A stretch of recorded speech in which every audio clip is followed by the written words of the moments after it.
A hard truth that I've had to accept is that just because I might be a good empathizer doesn't mean I'm a good leader. So, good leaders do need empathy, but it's really not the main ingredient of leadership. So, one example is if I'm being led, if I'm starting to feel frustrated with the leadership, my demand for empathy of like, hey, you don't know what it's like to be in my shoes, it doesn't really mean I'm mad about the direction where we're going.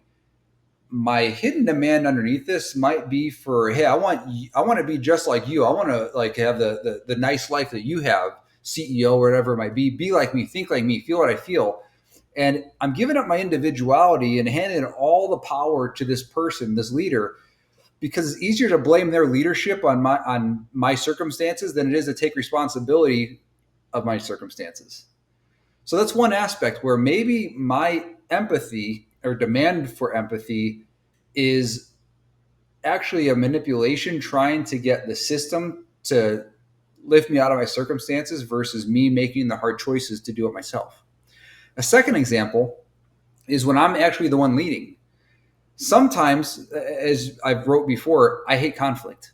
And sometimes I'll use empathy as almost as an abuse of power, where I'm trying to manipulate to be able to smooth conflict. I get in their shoes, I understand where they're coming from, then I plant the seeds to make them think like me and hopefully feel what I feel as well. So eventually we come to a place of peace, not because I care about the person, but because I just don't like conflict.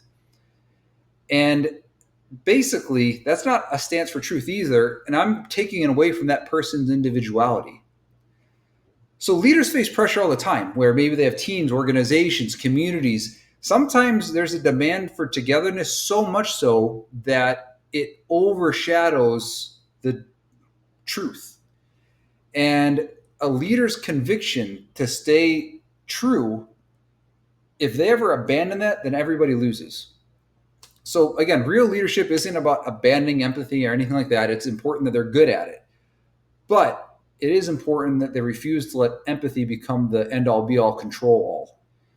I have to hold my own convictions and I still have to stay connected to others.